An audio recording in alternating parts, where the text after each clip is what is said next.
It's time. It's time.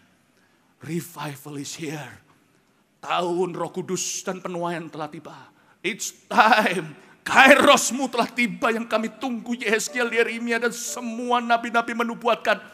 Akan terjadi di negeriku untuk umatku. Waktunya untuk kebangunan rohani telah tiba. Waktunya membangun sesuatu yang kekal. Waktunya untuk tidak bisa disingkirkan. Waktunya untuk kita melihat terobosan. Waktunya melihat buah-buah yang tidak akan pernah binasa. Waktunya untuk melihat kerajaan Tuhan datang.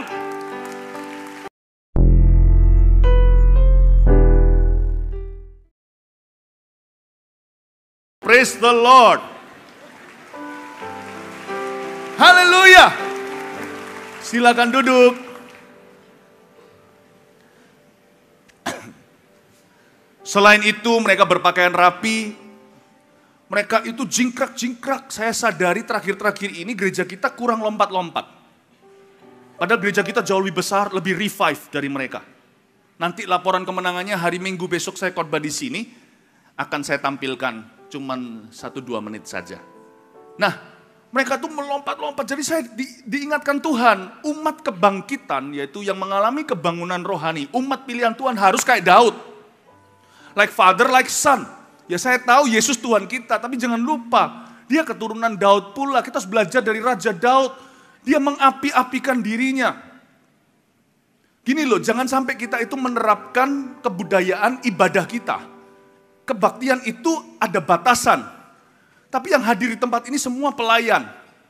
Awal mulanya pertemuan ini adalah untuk CT, Connecting Time, CG. Tapi dibuka lebar untuk semua penggembalaan. After all, setiap kita adalah domba. Tapi kalau memuji Tuhan harus singa. Domba itu kalau mentaati firman Kristus itu domba. Kalau rendah hati, kalau mengalah, kalau berkorban itu domba. Tapi kalau ekspresi kita ketika memuji Tuhan harus singa. Ingat loh, DNA kita ini bukan cuma bek-bek. Tapi juga di dalamnya ada lion inside. Kitalah keturunan singa dari Yehuda. Kalau saya nyanyi satu lagu, lagunya Tiongkok zaman dulu, di zaman komunisme zaman lalu, ya, ada satu lagu untuk membangkitkan patriotisme nasional mereka. Namanya Long De Chuan Ren. Artinya Hei Yan Jing Hei Tou Fa Huang Pi Fu. Long De Chuan Ren artinya umat keturunan naga. Rambut hitam, mata sipit, kulit kuning. Itu patriotisme negara. Mereka mengakui mereka adalah keturunan naga. Kita orang Kristen anak Tuhan yang punya firman Allah tahu bahwa kita semua keturunan singa. Mana saya dengarkan seruan singanya. Haleluya. Iya, itu masih kucing meong-meong. Sekarang gak perlu pakai kata-kata haleluya, hosana atau apa. Just make some noise. Give God a big shout. There we go. There we go. Haleluya, come on. Haleluya. Jangan lupa, yang penting bukan cuma hatinya. Banyak orang kira yang penting hatinya tok. Tuhan juga pakai suara. Yeriko gak tumbang karena mereka itu imut-imut. Yeriko tumbang bukan karena dikelilingi 13 kali dengan trompet segala. Yang membuat itu runtuh adalah seru. Semua umat itu bersatu. Yosua bilang dalam hitungan ketika sangkakala panjang. Kalau tet, masih belum. Tapi kalau tet itu final call, semua berseru yang merubuhkan bukan sangkakala. Bukan alat musik yang genjreng-genjreng rame. Yang meruntuhkan tembok mustahil dalam kehidupan umat percaya individu maupun korporat. Adalah ketika mereka keluar dari zona nyaman hati yang penting hati. Mereka keluar dan ekspresikan iman mereka. Karena mereka bukan umat sebelum Yosua. Umat dari perbudakan, mereka adalah umat tentara. Mereka adalah pelayan, di sini semuanya pelayan, ini pengembalaan. Domba ya berarti singa, mereka berseru dan runtuh. Jangan lupa, bagaimana Tuhan memakai umat Tuhan. Bagaimana ketika mereka semua sama-sama berseru dalam doa. Tidak doa dalam hati loh ya. Apalagi berdoa menurut kepercayaan sendiri-sendiri. Itu cupu sekali kata-kata ini. Mari kita berdoa menurut kecepatan masing-masing atau apa. Mereka berdoa itu sungguh-sungguh bersuara dan goncanglah tempat mereka berdoa dan dipenuhi dengan Roh Kudus dan Injil sampai ke seluruh dunia. Gara-gara satu doa prayer meeting itu Injil sampai ke sini juga. Saya berani katakan gara-gara itu ada Injil di Indonesia pada akhirnya. Tuhan goncangkan ketika mereka bersuara. Ketika mereka menari-nari, Daud menari-nari untuk Tuhan. Tabut perjanjian sampai ke tujuan. Ini waktunya kita harus ubah paradigma di tahun penuaian. Tuaian tidak diberikan kepada orang yang berdiam diri. Tuaian diberikan kepada orang yang melangkah dan bertindak dengan iman. Ini tahun Roh Kudus. Pernahkah Anda lihat dari perjanjian lama hingga perjanjian baru bagaimana kalau Roh Kudus hingga pada seorang namanya Samson, 1000 Filistin ditunggang balikan oleh dia. When the Holy Spirit comes on you, jika Roh Allah ada di dalamku, kukan menari seperti Daud menari. Bagi Samson menghancurkan Filistin, bagi Daud menari, bagi Paulus menggoncangkan penjara. When the Holy Spirit comes on you, waktu Roh Kudus turun ke atasmu, dunamos akan terjadi. Gak mungkin kalau Anda kena api tidak terjadi apa-apa. You have to know, mari kita harus sama-sama tahu bukan cuma kasihnya. Kita juga harus mengerti kuasanya. Paulus berkata yang ku kehendaki bukan hanya yaitu mengenal dia. Dipersatukan dengan kematiannya, penderitaannya, mengalah, mengampuni. Dan sebagainya, mentaati firman-Nya, iya, tapi juga kuat kuasa kebangkitannya. We have to know His power. Sudah waktunya orang Kristen tidak lemah. Lemah lembut itu bukan kelemahan. Lemah lembut itu kekuatan. Lemah lembut itu menahan power untuk apa yang memang diperlukan. Bukan untuk kepentingannya sendiri. Bapak, Ibu, Saudara, saya ajak kita. Kalau kita betul-betul ekspresi untuk Tuhan, ekspresi. Jangan dibatasi dengan budaya ibadah. Kitalah garam dan terang di setiap kebaktian ratusan gereja Mawar Sharon. Ratusan kebaktian gereja Mawar Sharon di mana-mana. Orang-orang inilah benih. Inilah api. Andalah terang dan garam di setiap ibadah. Jangan terpengaruh dengan budaya, aduh yang lain kok enggak, masa aku. Jangan masuk di dalam hidup yang namanya kebiasaan ikut-ikutan. Jadilah seorang leader, jadilah seorang pembawa kebangunan rohani. Katakan kanan kirinya, Anda adalah terang dan garam di setiap ibadah kita. Nanti ya, pasti Tuhan kasih kesempatan, kita akan menari-nari untuk Tuhan, amin. Tapi sekarang kita dengarkan firman Tuhan terlebih dahulu, buka Daniel pasal 10. Waktu saya melihat orang-orang Prancis tidak jaim, saya terus terang agak malu. Wow. Dan saya melihat bahwa kita masih ada ruang untuk bisa ekspresi untuk Tuhan. Berpakaian rapi, semuanya berdasi, namun mereka semuanya menari-nari untuk Tuhan. Saya kira yang begitu hanya anak muda. Karena orang tua kalau di budaya kita semakin jaga image-nya. Jangan. Makin tua harus semakin menjadi-jadi, bukan karena dosa. Makin tua harus menjadi-jadi karena Roh Allah ada di dalam kehidupannya. Kasih tepuk tangan bagi Tuhan. Daniel pasal 10, penglihatan Daniel di tepi sungai Tigris.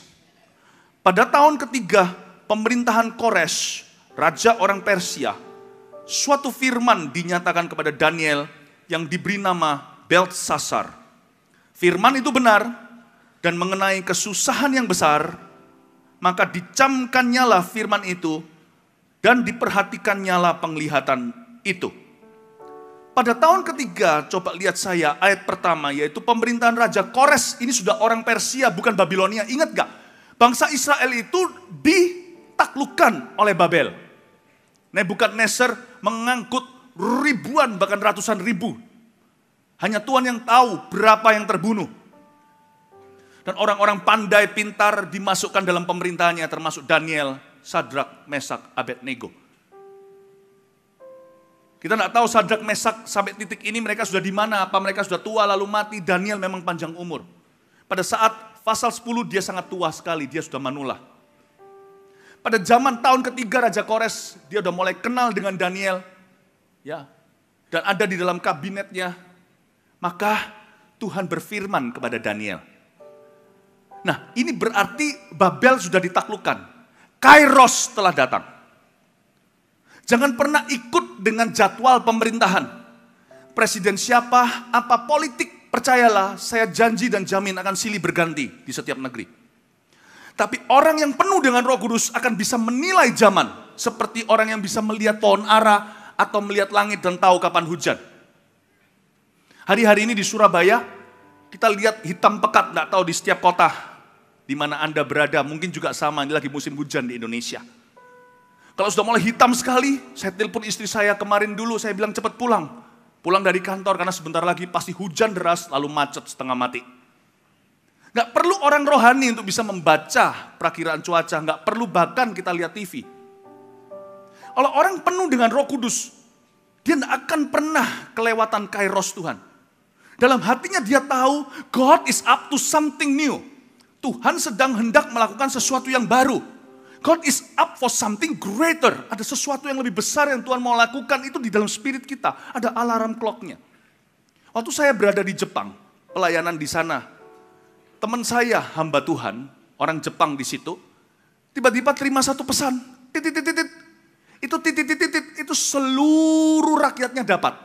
Semua yang namanya jaringan-jaringan telepon di Jepang, mobile atau HP, semua dipasang itu.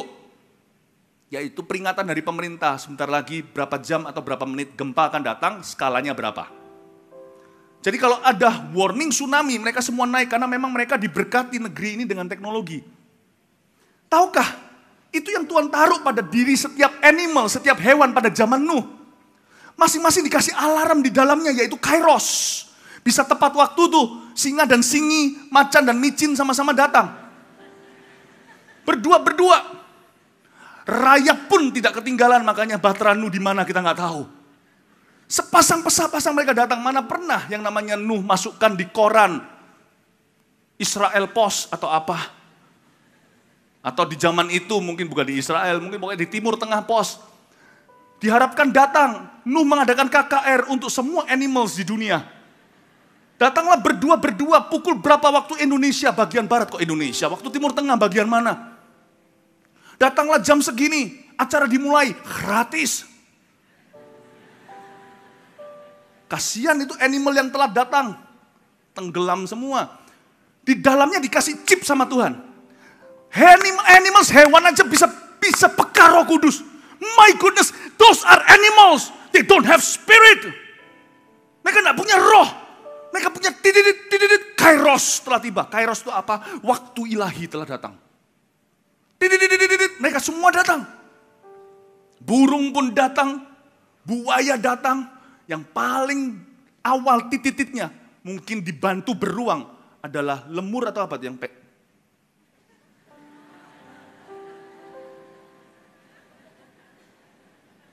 itu pelan sekali. Dia bisa telat, tapi kalau masih ada hari ini di flora dan fauna, berarti ada yang gendong dia.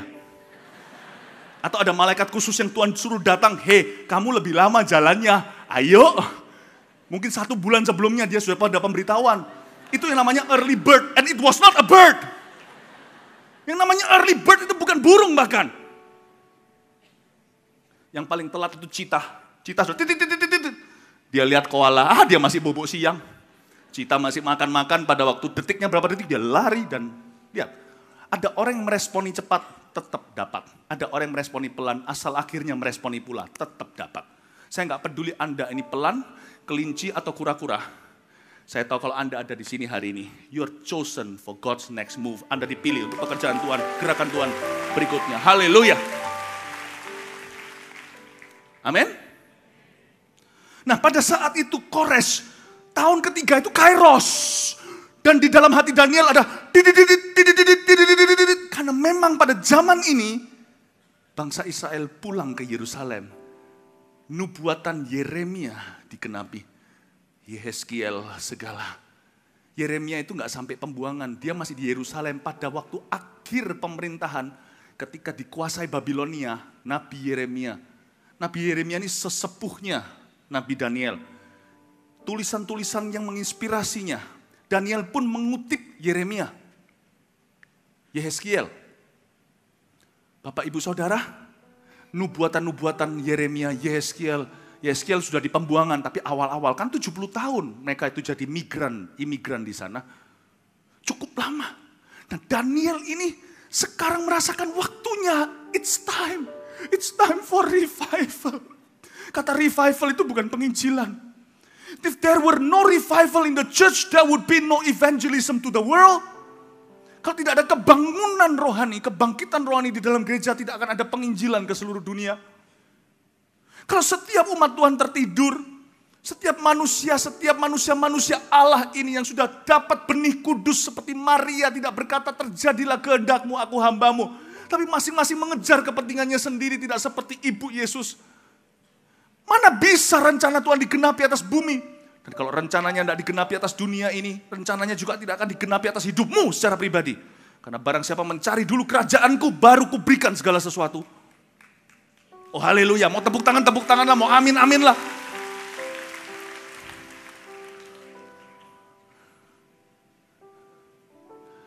Bayangin, Daniel mulai merasakan kairos Tuhan telah tiba. Ini waktunya tuh kembali. Kata revive, itu artinya kembali dari mati. Kalau ada orang di atas meja operasi, dia baru tabrakan atau gimana, sudah gak berdenyut, lalu tuh udah lurus, lalu ada alat itu loh. Bom di dada kalau saya sebutnya. Taruh di sini, bum, bum, bum. Saya bisa main creative ministry juga. Lalu tiba-tiba sekali lagi, bum, tut, tut, tut, tut, tut, tut. Itu revive namanya. Dia kembali, he's back. Dari code blue, dari kode biru, bahkan sudah code black, sudah mati meninggal secara medis dan secara tubuh. Tiba-tiba denyutnya kembali. Itu katanya revival. Tubuh Kristus butuh begitu. Saya berdoa agar khotbah saya sekarang will revive you. Yang tidur bangun, yang hidup bagi diri sendiri rugi. Ini waktunya bukan soal CG, bukan soal cell group, bukan soal departemenmu. Terlalu kecil bagi kamu untuk menjadi hambaku, untuk mengembalikan suku Yakub, kata Tuhan di Yesaya 49. Aku akan menjadikanmu terang bagi bangsa-bangsa. Kamu akan menjadi orang membawa Injil dan keselamatan sampai ujung dunia. Berilah dirimu untuk dipilih. Apapun yang kau kerjakan, yang kita kerjakan, yang kita lakukan, yang kita tekuni, yang kita bidangi. Jadikan itu pilihan. Sekalipun kita nggak ke Afrika, nggak ke Perancis, Eropa. Tapi apa yang kita lakukan lewat apa yang kita kandung ini akan membawa Injil seperti gerobak yang menuntunnya menuju ke ujung bumi. This is Kairos. Ini Kairos. Ini waktunya revive bangsa Israel. Daniel merasakannya. Padahal Daniel tidak kembali ke Yerusalem. Yang balik itu adalah Esra dan Nehemia. Zakaria, Serubabel, Daniel mati di Persia. But he was a seer. Terus dia lihat, kayak Musa melihat dari jauh, tidak masuk. Di zaman Yesus Tuhan tunjukkan, atau bahkan sebelum dia meninggal dunia di perjanjian lama, dia melihat, itulah keturunanmu akan memperoleh itu, tanah Kanaan. Dia melihat from afar. Daniel melihat, kita enggak, kita lebih beruntung daripada Musa dan Daniel. Karena kita masih muda dan kita akan melihat apa yang Tuhan katakan atas hidup kita. Dan atas gereja kita tersayang, gereja Maursia, dan kita belanin siang dan malam, yang membelani kita siang dan malam pula akan terjadi di masa hidup kita. This is a vision from the Lord, and we're gonna live to see it fulfill. Kita akan melihatnya digenapi di zaman kita yang percaya. Beri tepuk tangan untuk Tuhan. 1000 gereja lokal yang kuat dengan 1 juta murid Kristus itu akan terjadi di depan mata kita. Kalau enggak, buat apa saya berdoa begini? Buat apa Anda berdoa begitu? Buat Anda kita melayani seperti ini? Kalau tujuannya hanya berputar-putar di padang gurun dan tinggal tulang belulang, dan nanti keturunan kita yang mengangkat kita keluar dari Mesir seperti Yusuf dan berkata, tulang belulangku harus dikuburkan di kuburan bapakku. Saya nggak mau seperti itu. Saya mau hidup untuk melihat. Saya mau kita semua hidup untuk melihat 1000 gereja lokal digenapi di masa hidup kita. Amin. Makanya itu jangan cepat tua. Haleluya. A seer Daniel melihatnya. It's time. It's time, oh God. It's time. Dengan suara yang bergetar manula dia berkata, it's time. It's time. Revival is here. Tahun Roh Kudus dan penuaian telah tiba. It's time. Kairosmu telah tiba yang kami tunggu. Yehezkiel, Yeremia dan semua nabi-nabi menubuatkan. Akan terjadi di negeriku untuk umatku. Waktunya untuk kebangunan rohani telah tiba. Waktunya membangun sesuatu yang kekal. Waktunya untuk tidak bisa disingkirkan. Waktunya untuk kita melihat terobosan. Waktunya melihat buah-buah yang tidak akan pernah binasa. Waktunya untuk melihat kerajaan Tuhan datang.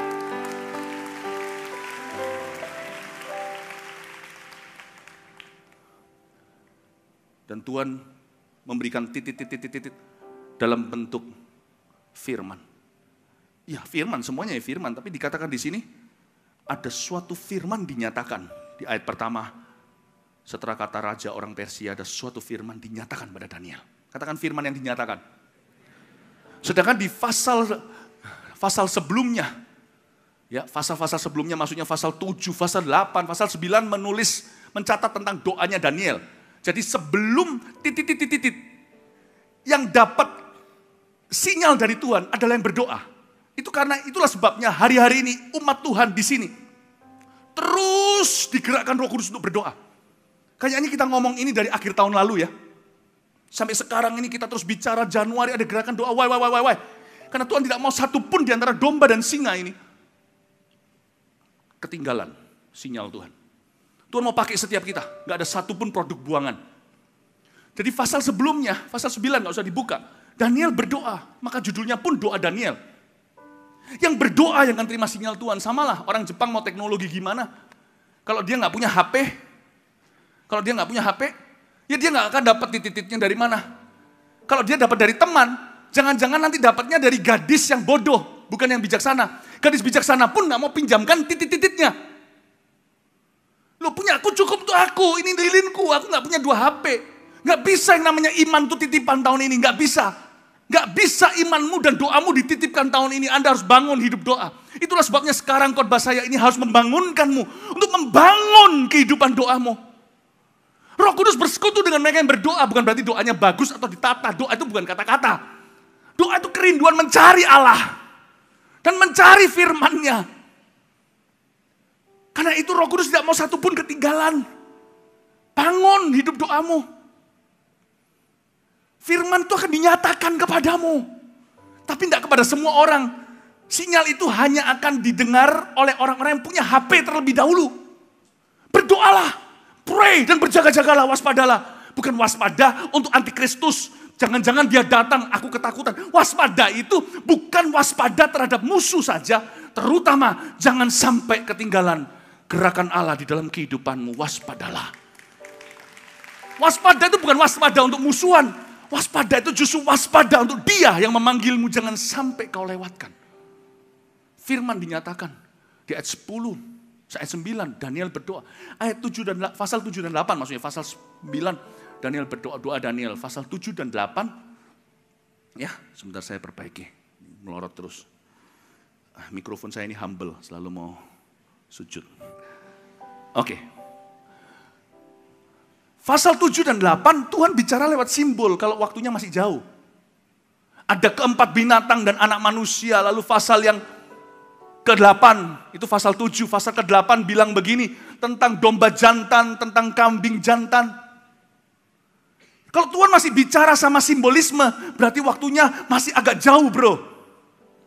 Tapi kalau Tuhan sudah pakai jalur ekspres, firman, gak cuma firman, langsung datang dengan pernyataan. Sudah bukan firman lagi pengajaran, tapi pernyataan. Then you must know, mari kita harus sadari bahwa waktunya telah tiba.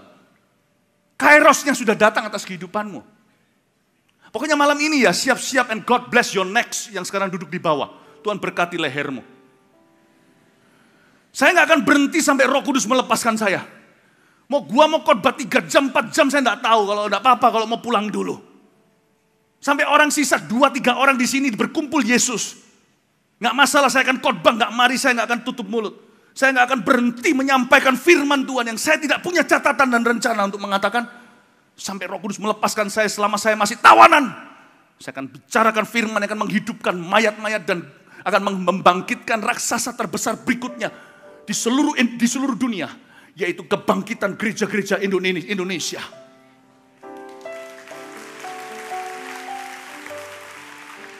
Dikatakan firman yang dinyatakan itu express words. Express words. Words that are fast. Words that are clear. Karena itu hari ini, malam ini firman yang saya sampaikan bukan kategorinya pengajaran atau teaching. Jadi percuma Anda mau catat 1, 2, 3 poin, gak akan ada. Firman yang langsung speak directly to your heart. Tidak memberimu instruksi. Tapi menginspirasi, breathe on you. Seperti yang dilihat oleh sesepunya Daniel, Yehezkiel. melihat tulang-tulang bertaburan. Mungkin bukan 70 tahun, beberapa orang di sini 70 minggu sudah meninggalkan panggilannya. Atau 7 minggu saja, atau 7 hari bahkan, waktunya telah singkat. Hai gadis-gadis bijaksana, nyalakan pelitamu. Waktunya telah tiba untuk engkau tidak tertidur pula. Baik 70 tahun, 70 hari, 7 minggu, 7 hari. Atau 7 menit aja barusan pikiranmu dibawa kemana oleh setan. Saya memanggilmu pulang kembali kepada rencana Tuhan. God wants you to use you mightily. Allah mau memakaimu dengan cara luar biasa. Enggak peduli dulunya apa, mau mafia, mau kriminal. Enggak peduli kalau Anda cacat, kalau mulut sumbing. Tidak peduli kalau Anda dulu pernah berzina 70 kali. Kalau hari ini 70 kali 7 Anda telah berkata, Tuhan forgive me, I shall live for you. Aku akan hidup bagimu. Saya beritahu tulang ini akan dipakai oleh Tuhan. Tidak ada satupun tulang yang disisakan. Semuanya berurat, semuanya berotot, semuanya berdaging. Semua bangkit menjadi tentara Tuhan. Inilah tahunnya. Jemaat kita tidak ada satupun yang jemaat biasa. 1 di antaramu akan mengalahkan 1000 musuh. 2 di antaramu berlaksa-laksa. Kalau saya bilang laksa itu bukan makanan Singapura. Laksa itu puluhan ribu. Puluhan ribu. Saya beritahu, ini bukan waktunya pendeta yang dipakai Tuhan. Ini waktunya pendeta membuka jalan. Dan umat yang dipakai oleh Tuhan. Saya berdoa supaya Anda semua dipakainya dengan luar biasa.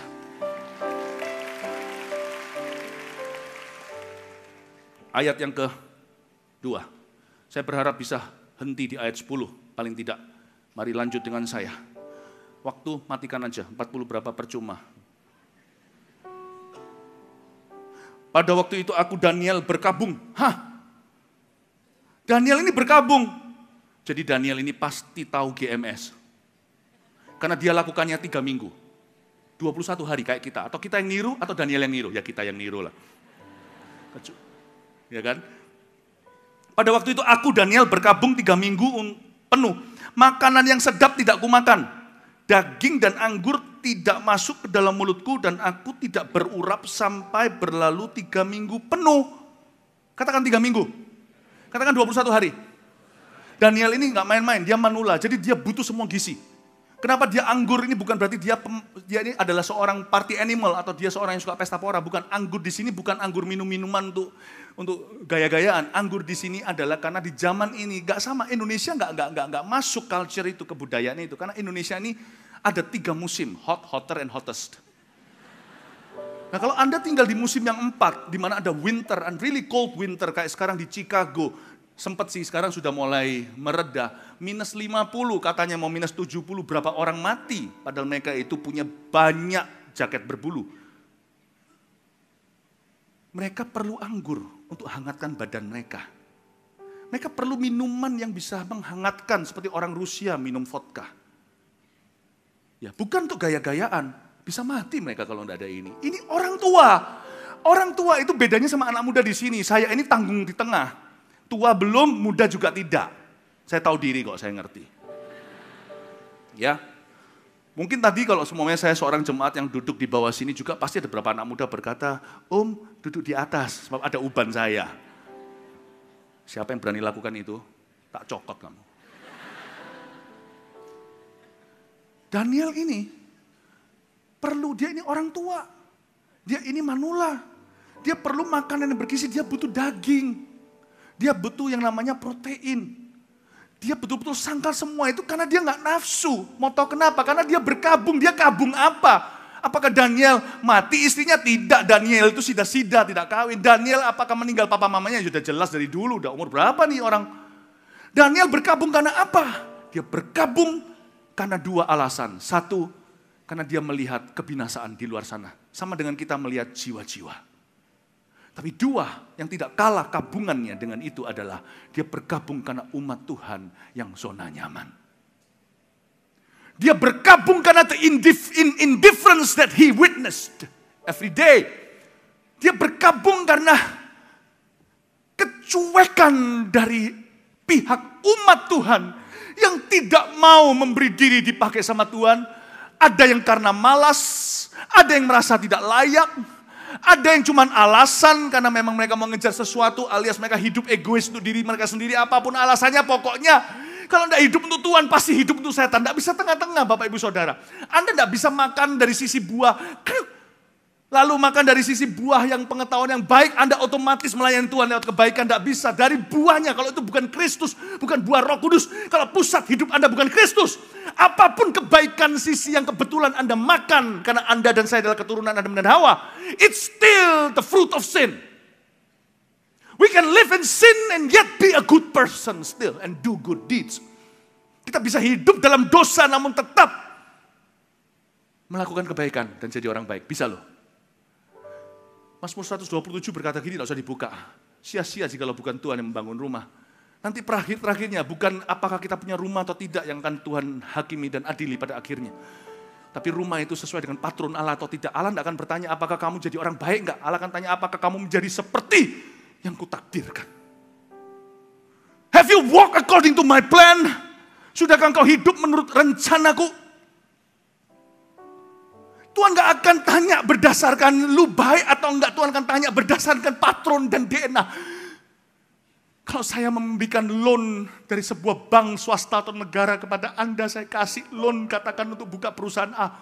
Anda pakai untuk tutup kredit card, untuk lakukan apa segalanya, saya bisa marah jadi bank. Apalagi kalau loan saya itu 1 triliun atas hidup Anda. Anda cuma buat ecek-ecek mainan ini itu, ecek-ecek kaki saja. Membuat usaha-usaha yang boten-boten bahasa Ibrani-nya, yaitu yang enggak-enggak. Saya akan berkata, apa dengan janjimu? Waktu aku memberimu loan dan pinjaman ini, kamu bilang untuk beli kapal bukan? Kamu bilang untuk buat pabrik bukan? Saya akan audit Anda habis-habisan. Ketika Yesus mati di kayu salib. Not so you'll be a good person. Bukan supaya Anda menjadi orang yang baik, punya hidup yang happy. Saya jangan salah ngerti, Tuhan bukannya tidak mau Anda hidup bahagia. Makanya ada lagu, dia inspirasi anak, siapa yang menciptakan itu, happy ya, happy ya. Tapi saya senang jadi anak Tuhan. Kebahagiaan kita itu karena kita namanya tertulis di kitab kehidupan. Tuhan mau Anda bahagia. Tidak seperti definisi Anda. He died to give you a loan. He saved you. Dia menyelamatkanmu. Tidak perlu Anda memenangkan jiwa untuk masuk surga. Anda sudah dimenangkan. Udah dimenangkan dulu, karena itu kita bisa berkata, aku melayani karena aku sudah dilayani. Aku mengasihi karena dia mengasihi aku dulu. Puji Tuhan. Tapi banyak orang berhenti di situ. Disitulah kutuk orang Kristen. Disitulah kutuk kekristenan.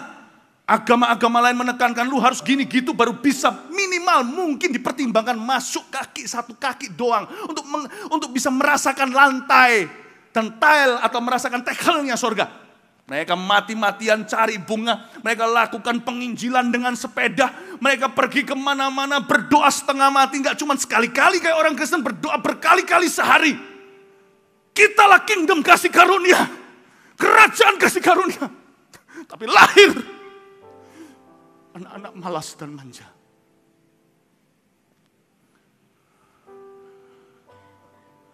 Kalau merasa sedikit sakit dengan firman yang saya berikan, berarti mayatnya mulai meresponi. Kalau Anda lihat orang koma, jangan dikipas-kipas. Mungkin kalau perlu ditusuk jarum, kalau perlu ditekan di syarafnya mana untuk tahu apakah matanya masih bergetar atau tidak. Mungkin dia akan merasakan sakitnya. Kalau orang yang kita cinta sedang koma, kita tekan di daerah-daerah mungkin yang kalau dia bangun dia bisa marah, bisa pentungi aku. Kalau ini terasa keras, please do understand what I'm dealing with every day in my preaching career. Tolong pahami apa yang harus saya hadapi setiap waktu, setiap saat dalam karir khotbahku. Aku berhadapan dengan mayat-mayat hidup seringkali. Dan kenapa saya berkhotbah dengan keras dari waktu ke waktu? Supaya saya sendiri pun tidak berakhir menjadi seperti mayat. Dibuai oleh khotbah-khotbah biasa. Listen up. Allah tidak menciptakan anak manja. Tidak ada. Ketika kita berkata Bapa kami di dalam sorga, ketahuilah kita siapa. We are no spoiled children. If we were spoiled children, we were never in the first place God's children. Tidak pernah Tuhan menciptakan anak manja atau anak malas. Tidak pernah. Yang Tuhan tolak dalam cerita perumpamaan 5 gadis itu. 5 gadis bijaksana, 5 gadis bodoh. Yang Tuhan ceritakan itu. Tuhan tolak gereja loh. Do you know that? Not only people will perish, churches will perish. Bukan cuma manusia atau jiwa yang akan binasa, ternyata gereja yang disebut wanita bodoh. gadis bijaksana yang terakhir ditolak pelitanya itu satu gereja, sak pendeta, sak seluruh jemaatnya semua masuk neraka. Baca itu di kitab itu. Anda pasti mengerti. Mungkin ada orang yang mendebat pendirian saya ini. Tapi tidak, sangat masuk akal. Tidak perlu kita terlalu menganggap itu suatu kemustahilan. Jikalau dalam gereja erosi terjadi itu cepat sekali. Pendeta bisa keseret, jemaat bisa keseret. Kalau semuanya cuma kipas-kipas happy ya, nggak terjadi apa-apa. Soon enough, sekalipun kita tetap berstatuskan Kristen, kita tetap orang Kristen maksudnya. Kita bukan lagi jiwa yang terhilang, tapi di mata Tuhan kita adalah gereja yang terhilang. Makanya pertemuan seperti ini, saya mengucap syukur pada Tuhan. Saya tahu ini akan terjadi malam hari ini. Seharian ini saya ada di rumah, hanya puasa dan berdoa dan puasa, berdoa. Saya tahu responnya akan begini. Kalau hari ini duduk sampai ke lorong-lorong, I know already. Anda tidak datang di sini untuk dibuai dengan firman biasa. Anda datang di sini untuk tahu, untuk untuk berjalan dengan Roh Kudus di level berikutnya. Saya tahu bagi orang-orang mati rohani pun dituntun Tuhan ke sini. Aku mau hidup kembali. Sudah dikasih kerinduan, masih jadi mayat. Sudah ada seruan di dalam, don't take me away today. Jangan ambil aku hari ini. Kembalikan aku tubuh ini supaya aku masih bisa melayani. Saya mengucap syukur Roh Kudus sudah menghidupkan Anda sebelum Anda masuk ke ruangan ini hari ini.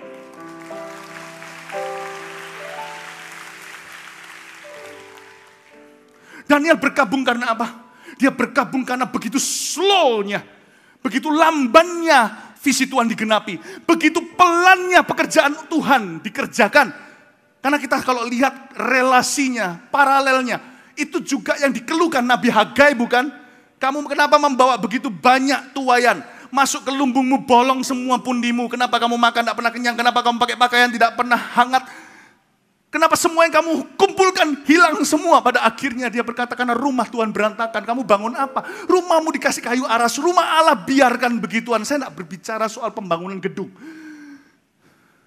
Saya berbicara tentang amanat agung. Amanat agung. Saya berbicara tentang itu. Go. Make disciples of all nations.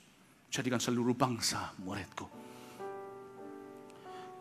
Saya ngerti, sekarang waktu saya dengar kata Daniel berkabung, saya jadi ingat paralelnya dia yang sekarang masih sinyo-sinyo, masih muda alias Sekya zaman itu. Tentunya mereka semua sudah meninggal dunia. Hagai, Sakaria, Maleaki nantinya, itu nanti nabi terakhir. Tapi Hagai, Sakaria bukankah mengeluhkan yang sama? So slow, it doesn't have to be so slow if everyone lives for him. Tidak harus begitu lamban, kalau semua hidup baginya tidak akan begitu pelan. So slow. A good man like Daniel, orang baik seperti Daniel yang penuh dengan Roh Kudus, dia mengeluhkan dan berkabung dengan kain kabung dan burlap. Dia berkata, betapa lambannya pekerjaanmu, sedangkan oposisimu, lawan-lawan dan musuhmu begitu cepat dan aktif. Anehnya, musuh Tuhan itu aktif banget. Kalau kita tidak bangkit hari ini, say goodbye to cucu.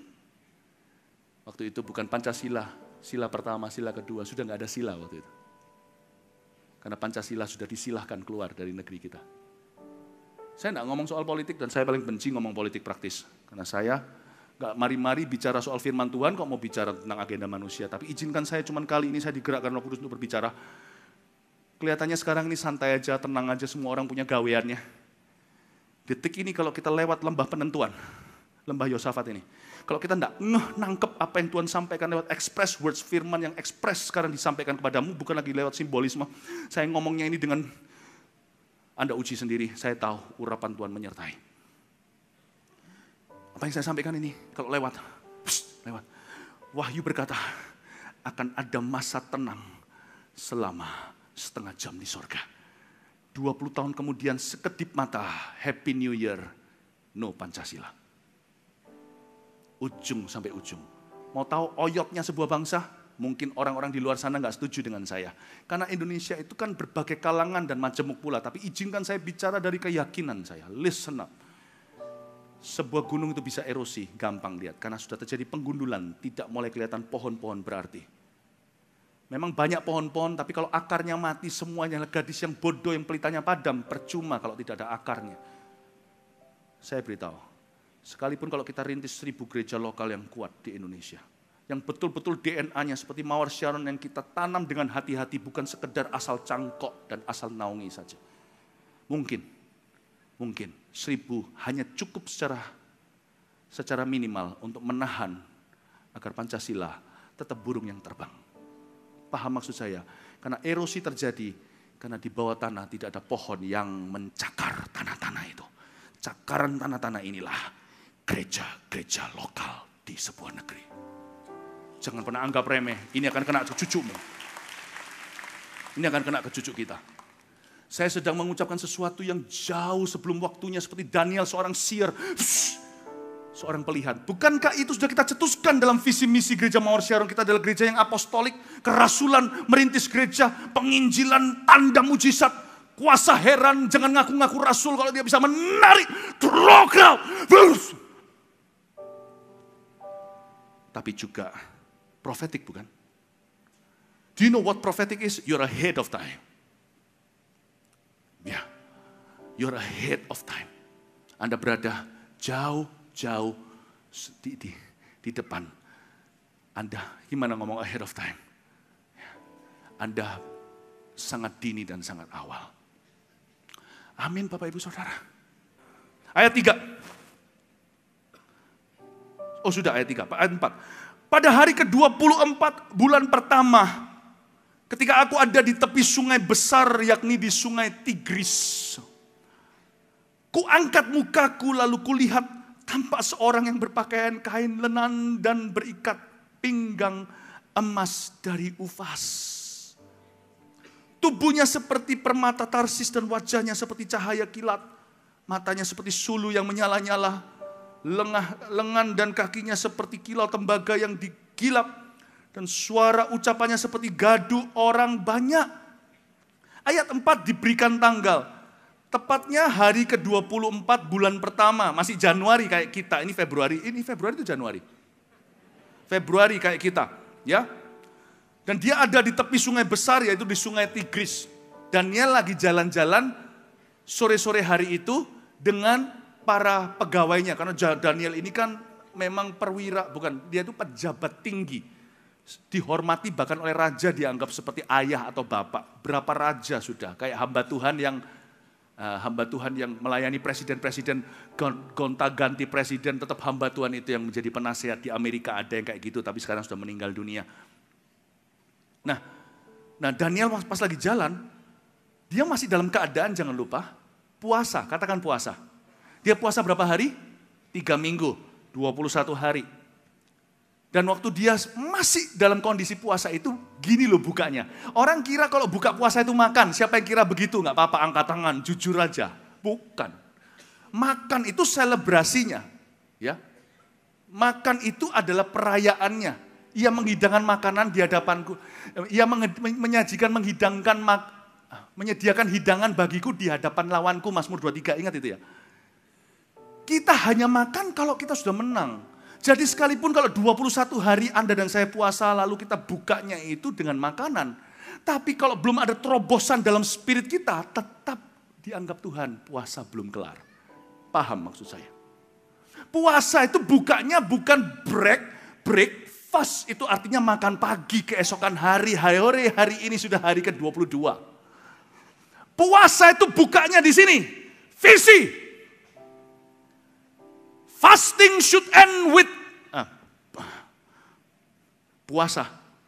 The end of a fast is always the beginning of a vision. Saya ulang lagi, ini gimana ngomongnya? Akhir sebuah puasa selalu adalah lahir sebuah visi. Jadi kalau tidak ada visi dalam hidupmu yang memuliakan Tuhan, yang mengutamakan Tuhan, yang Jesus be the center of your life and everything else, Yesus menjadi pusat kehidupanmu dan segala sesuatu. Kalau belum sampai notok, sampai mencapai titik itu, Anda belum sampai di destinasi, Anda baru putar-putar airport tertentu, transit gak mari-mari. The break of a fast is not food. The break of a fast is a vision. A vision to glorify Jesus in your life. Akhir sebuah puasa bukan makanan, akhir sebuah puasa adalah sebuah visi untuk memuliakan Tuhan. Saya masih ingat tahun 92 saya puasa. Tahun 1992 saya lahir baru. Tepatnya bulan September. Setelah dibaptis, tak lama setelah itu, Tuhan suruh saya puasa 40 hari. Udah, enough about me, saya nggak ceritakan bagian itu. Oke? Tapi setelah 40 hari saya puasa makanan solid. Minum dan makan makanan cair. Sebagai orang umur 18 tahun, masih muda bertumbuh, tidak muda bagi aku. Cowok umur segitu, makan pecel 4 bungkus. Saya anggap ujung puasa saya berakhir itu karena saya menerima sebuah visi. Dalam sebuah penglihatan ya. Dalam sebuah mimpi dan penglihatan, saya melihat saya berada di sebuah lorong, lalu dari belakang lorong itu tempat seharusnya saya tinggalkan, yaitu kegelapan masa lalu saya berjalan ke sebuah terang di depan yang tiada duanya. Dan terang itu seperti terang pertobatan saya waktu saya bertobat di gereja, waktu saya bertemu Yesus. Dari terang itu ada suara berkata, Jesus, I am Jesus and I love you. Terang itu bersinar dalam mimpi saya dan menerawang tubuh saya. Begitu rupa sampai tembus pandang. Saya nggak ngerti maksudnya, seorang hamba Tuhan jelaskan dalam hikmat Tuhan. Hidupmu bukannya kamu lagi, kasih saya satu ayat. Tapi Yesus dalammu. Yesus hidup di dalammu. Hidupmu bukannya aku lagi, tapi Yesus dalamku. Hidupku bukannya aku lagi, tapi Yesus dalamku. Yesus hidup dalamku. Hidupku bukannya aku lagi, tapi Yesus dalamku. Dan itu terjadinya pada hari ke-40. Thank you, praise the Lord. Pada hari ke-40 saya menerima visi yang baru, saya ngerti, simple sih untuk seorang Philip Mantova bisa memahami dari hidupnya dulu, untuk bisa mengerti gitu aja perlu 40 hari puasa, ya nggak apa-apa, saya ini memang bodoh. Tapi akhirnya saya paham juga, ya Tuhan, kau mau memakai hidupku, aku nggak boleh hidup bagi diriku, aku harus hidup bagimu. Dan puasa besar berikutnya yang saya lakukan itu yaitu pada waktu tahun 2004. Meskipun bukan 40 hari karena saya sudah menikah, saya punya anak, saya lebih punya banyak tanggung jawab, saya harus atur caranya. 2004.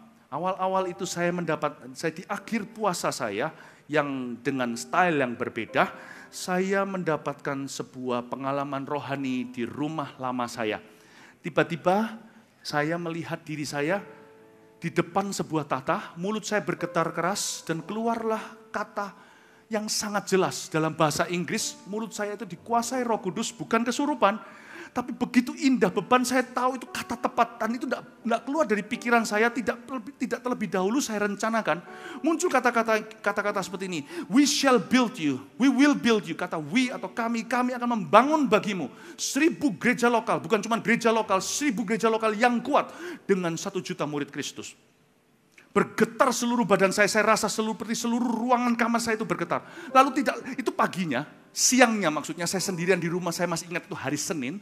Lalu setelah itu malam harinya, saya mendapatkan sebuah penglihatan waktu berdoa semalam-malaman, nggak bisa tidur, saya melek dan saya berdoa, saya lihat seperti ada satu ombak besar, besar tinggi, ombak kok bisa setinggi pencakar langit, itu saya nggak pernah lihat yang seperti itu. Saya tanya keesokan harinya dengan seorang yang lebih ngerti Inggris dari saya tanya ombak segede itu namanya apa? Orang itu berkata, that's tsunami, brother. Desember 2004, tsunami terjadi di Indonesia. Saya nggak ngerti. Titik-titiknya Tuhan itu ada 2. Bukan berarti Tuhan yang memberikan tsunami menghancurkan ratusan ribu orang, bukan. Tapi Tuhan beritahu bahwa dunia ini yang penuh dengan dosa, gonjang-ganjing bencana alam. You want to be part of God's movement? Or you will always be defeated in this world. Kamu akan menjadi bagian daripada rencana dan kegerakan Allah atau selalu menjadi orang yang dikorbankan, selalu akan menjadi orang yang diserang, selalu menjadi orang yang dikalahkan. Bapak Ibu Saudara, tahun 2004 tidak pernah lupa, sebab sejak hari itu terkenallah di Gereja Mawar Sharon. Gereja Mawar Sharon itu visinya adalah menjadi gereja sel yang apostolik dan profetik. Misi itu kan target tujuannya. Kalau visi itu kan siapa kita ini gereja sel, itulah kendaraannya. Jadi bukan ibadah saja. Pintu depan tuh harusnya sel grup, masuk ke dalam sel grup. Orang tertanam di ibadah, kalau udah di ibadah dulu nggak tentu mau ke sel grup, ya kan? Pintu depan dan pintu belakang sebuah gereja itu harusnya komunitas kecilnya. Di pintu belakang tertutup selama-lamanya, karena orang akan sangat akrab bersekutu dalam pengajaran rasul-rasul. Misi tujuan kita adalah dengan ini dimultiplikasi 1000 gereja dan 1 juta murid. 2004 saya masih ingat, the end of my fast was a greater vision. 92 transit pertama saya dapat visi untuk tidak hidup bagi diri sendiri. 2004 saya dapat visi yang lebih besar dari diriku, semua jadi satu. Saya nggak bisa bayangkan, bisa selesaikan ini sendiri, nggak mungkin. Makanya itu ada kata we atau kami, bukan saya secara pribadi. You must know from my mouth, dari mulut saya. Apa artinya break, fast. Today you know. Today God is maturing you. Allah sedang mendewasakan gerejanya hari ini dan tidak cuma di pusat. Ke semua anaknya yang akan lebih gede daripada mamanya, daripada pusatnya. Saya yakin kalau Anda tangkap spirit Tuhan hari ini, setiap carang kita akan jadi pohon lebih besar daripada pohon awalnya, yaitu pusat. Anda semua akan jadi pohon-pohon yang lebih besar dari kami. Oh, haleluya. Masih bisa lanjut sama saya ya, atau masih kuat nggak? Masih banyak ini rasanya saya itu terjepit di antara dua, antara jadi tawanan Roh Kudus, tapi satu sisi lagi saya juga sungkan sama Anda.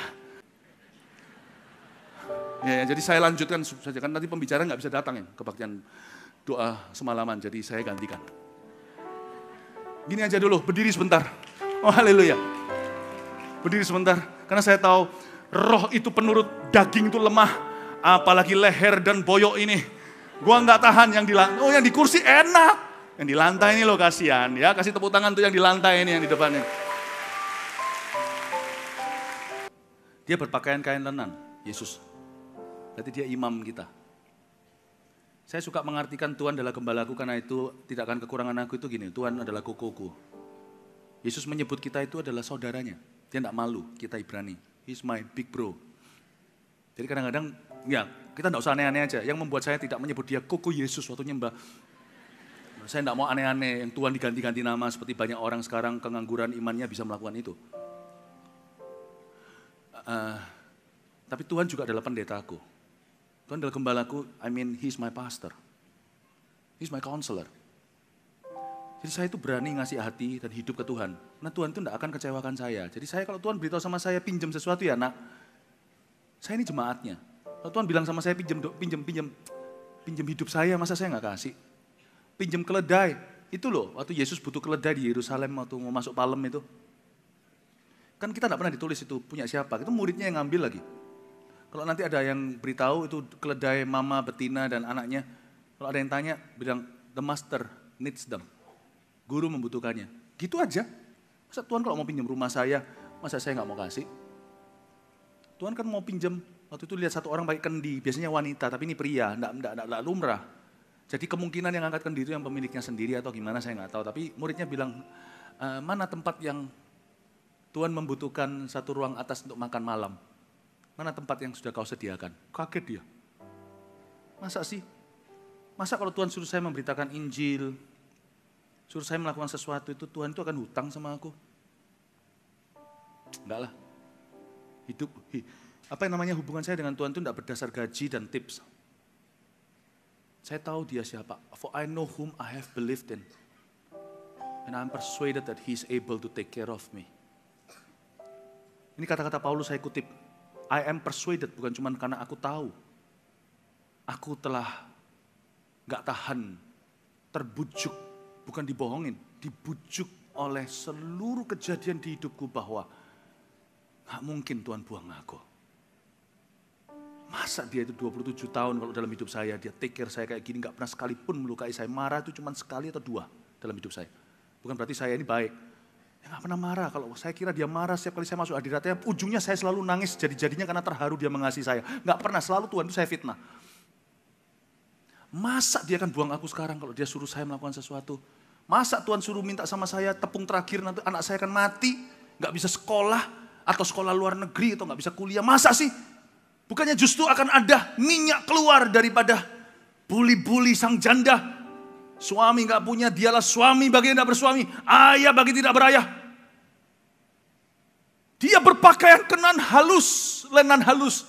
Bukan cuma lenan, halus hatinya sama kita. He's so soft to me, he can say no to me. He will say no to me if I want people's money.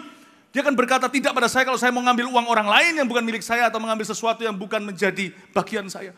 But He will never say no to me, semua yang baik. Bahkan semua yang berkenan, semua yang indah, semua yang sempurna, semua yang benar. Enggak semua yang benar, semua bahkan bukan cuma semua yang saya butuhkan. Saya nggak ngomong ini sebagai Injil kemakmuran, tapi semua yang saya inginkan loh. Saya nggak berani doakan loh, nggak berani bayangkan itu di depan mata saya dikasihkan, belum saya minta. Nggak semua sih terus terang, kalau gitu nanti saya manja. Saya jadi rusak jadi orang.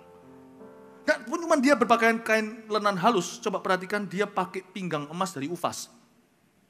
Emas dari Ufas itu mana boh saya nggak tahu. Tapi kalau emas-emasan hari ini komoditas saya ngerti sedikit lah ya. Ada antam, ada apa, tapi salah satu emas yang mungkin kalau bukan yang terbaik, kalau Anda toko emas Anda paling tahu. Kalau kita mau bicara soal lantakan atau emas yang terbaik itu mungkin London kali ya, saya nggak tahu ya, 9,999999999. Campurannya itu loh sedikit. Emas London itu sampah. Kalau Anda tahu di kitab Kejadian, Anda tahu ada 4 sungai yang di zaman Adam dan Hawa, ada satunya mengandung emas, itu murninya aduhai. Ini emas Ufas, only God knows what that is. Yang pasti kita tahu karakternya bahwa He always gives us the best kinds of everything we have needed and wanted. Dia selalu memberikan pada kita tipe yang terbagus, grade yang terbaik. Apapun yang kita butuhkan dan inginkan, Dia selalu memberikan yang terbaik, jangan taruh rasa curiga. Istriku terbaik. Anda yang menikah bisa berkata gitu, suamiku terbaik. Mungkin hidungnya agak lebih besar daripada suami orang lain. Tapi dia yang suku butuhkan. Kalau hidungnya seperti orang Korea, nanti malah saya nanti jadi orang yang pesta pora atau apa nggak tahu lah. Tuhan tahu lah. Ya, kukwai-kukwainya kita setiap orang itu tahu. Tuhan tuh tahu senyu-senyunya kita, syaraf-syarafnya setiap kita. Tuhan tuh ngerti, bisa membedakan antara sumsum dan sendi. Tuhan yang ngerti kumat-kumatannya kita itu loh. Ada orang alergi kacang, ada yang alergi buah, ada yang alergi nasi loh. Temennya teman saya. Kasihan, padahal dia orang Indonesia. Ada juga orang yang alergi debu, ada orang yang alergi tetangganya. Tuhan itu yang ngerti kukwai-kukwai aneh-anehnya kita, itu Tuhan yang paham. He knows you. Jadi jangan percaya yang paling kenal kita itu mama kita. Saya sayang sama ibu saya. Oh my goodness, I love my mom, titik. Mama saya dulu waktu kecil pernah ngomong lip-lip, kalau saya dipanggil lip-lip gitu. Kalau saya sekarang jangan dipanggil lip ya. Lip kalau Anda panggil lip, yang noleh itu lipi. Lip-lip. Kalau saya bohongin mama itu gak bisa dulu tuh. Mau ambil uang mama gak bisa. Mama selalu bilang itu, kamu punya usus itu berapa jari mama tahu. Tapi kalau saya sakit usus, harus ke dokter untuk di USG. Berarti mama gak tahu. Itu harus pakai kiasan, mama itu paling tahu. Saya beritahu ada yang lebih tahu kita daripada mama kita atau diri sendiri. Tuhan kita, kukuanya tahu. Jadi kalau Tuhan kasih Anda, suami atau istri seperti yang kamu mau, Anda jadi rusak. Tuhan kasih mobil yang kau dambakan, kebanyakan atau koleksi apa, terlalu banyak, rusak. Tuhan tahu alergimu, makan terlalu banyak, makan buah 1-2, gak apa-apa. Kebanyakan orange pun nanti Anda bisa serik tenggorokan. Gak tahu, Tuhan yang tahu. What is too much for you, what is too little. Yang pasti semua yang Tuhan beri dalam hidup kita tidak kurang dari emas dari Ufas. Karena Tuhan yang tahu what's best for you and me. Don't you love Jesus? Kasih tepuk tangan untuk Tuhan Yesus.